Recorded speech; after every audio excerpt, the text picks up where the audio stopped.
Ah, Bob Esponja, calça quadrada. Só de ouvir o nome a gente já pensa em risada, em hambúrguer de siri, naquela alegria toda, né?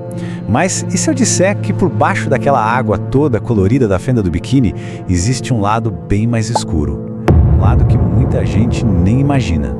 Essa é a pergunta que fica, né? Muita gente bate o pé e diz: ah, Bob Esponja é coisa de criança. É a ideia geral. Uma animação super inocente, só que hoje a gente vai pegar essa ideia e virar ela de cabeça para baixo. Vamos mergulhar fundo em águas que são, digamos, bem mais sombrias. Para provar o nosso ponto, nós vamos focar em 3 episódios específicos. 3 histórias que largam de mão aquela comédia levinha e entram de cabeça em temas, olha, bem maduros e, vou te falar, até perturbadores. Se acomode aí porque a coisa vai ficar séria. E o nosso primeiro mergulho nessa escuridão é com o episódio A Minhoca Musical. Sabe aquela história que começa parecendo uma coisinha boba, sobre uma música que não sai da cabeça? Pois é, daqui a pouco, isso vira uma viagem aterrorizante pela decadência da mente de um personagem.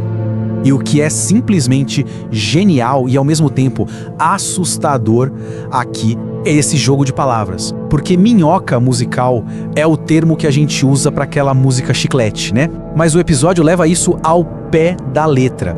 O tormento que era só mental vira uma ameaça física, literal. Uma minhoca de verdade dentro da cabeça dele.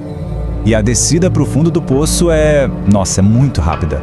Começa com uma coisinha inocente, ele lá assobiando a música no cílio cascudo, daqui a pouco ele já tá obcecado, ouvindo sem parar, aí vem a perda de sono, a música deixa de ser um som para se tornar o controle da mente dele, até que, bum, colapso total, fúria descontrolada.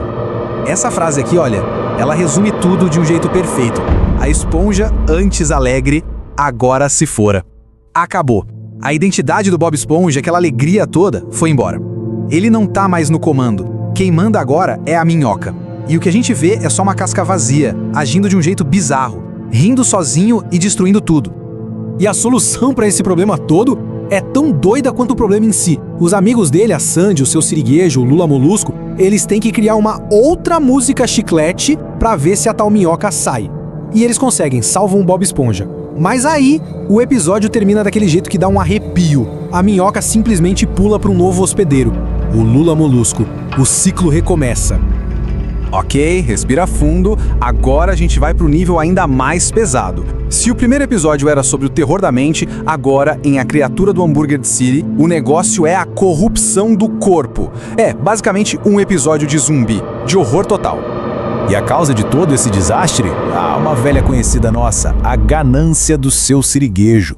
Os clientes estão pedindo uma novidade, e aí ele e a Sandy vão lá e criam um hambúrguer siri. É artificial, o que poderia dar errado, né? Pois é.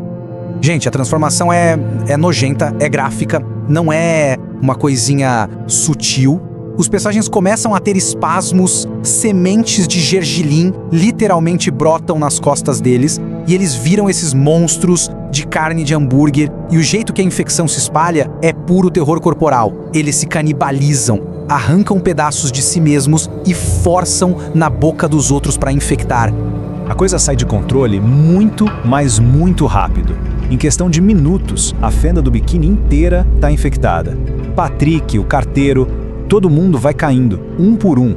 Sobram só 3. A tensão nesse ponto é absurda.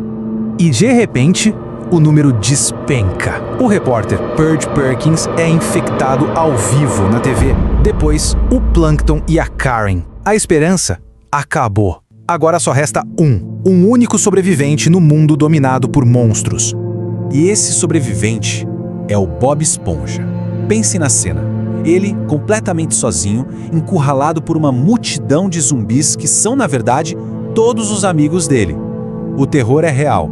E aí, no puro desespero, ele descobre sem querer que a cura é a pasta nojenta do balde de lixo.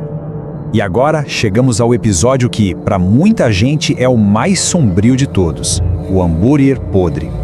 Aqui, o terror não vem de fora, não é monstro, não é zumbi. A escuridão está dentro dos próprios personagens. É sobre corrupção moral. A história toda começa com um mal-entendido. Um inspetor de saúde aparece no Siri Cascudo. Beleza, só que ao mesmo tempo passa uma notícia na TV falando de um impostor que está se passando por inspetor. O seu siriguejo junta as duas coisas, fica furioso e conclui que o cara no restaurante dele é o farsante. E essa linha do tempo aqui mostra a bola de neve do horror. Primeiro, eles decidem se vingar criando o hambúrguer podre para envenenar o cara. Aí o inspetor engasga com uma mosca e eles dão risada achando que o plano deu certo. Quando o cara bate a cabeça e desmaia, eles acham que mataram ele. E a reação? Não é chamar uma ambulância. É esconder o corpo e enterrar.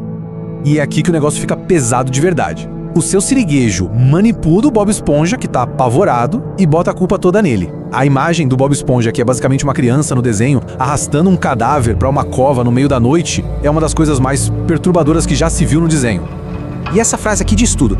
Eles não estavam se sentindo culpados pelo que fizeram. Estavam preocupados em serem pegos. A preocupação não era com a vida que eles achavam que tinham tirado, era com as consequências pra eles mesmos. É puro egoísmo. O seu siriguejo, inclusive, tenta jogar toda a culpa no Bob Esponja pra se livrar. Bom, depois de passar por esses 3 exemplos, vamos juntar as peças. O que, afinal de contas, faz cada um desses episódios ser tão sombrio, cada um do seu jeito? Essa tabela aqui ajuda a gente a organizar as ideias.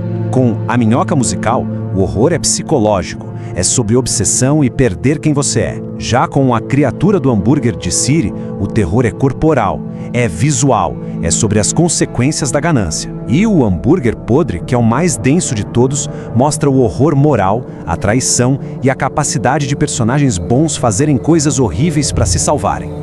E tudo isso nos leva a uma última pergunta, pra ficar na cabeça. Por que será que os nossos desenhos favoritos da infância têm esse lado sombrio? Será que é só pra chocar? Ou será que isso mostra que até nas histórias mais simples existe uma complexidade, um lado mais escuro? Fica aí a reflexão pra próxima vez que a gente for revisitar um clássico da infância.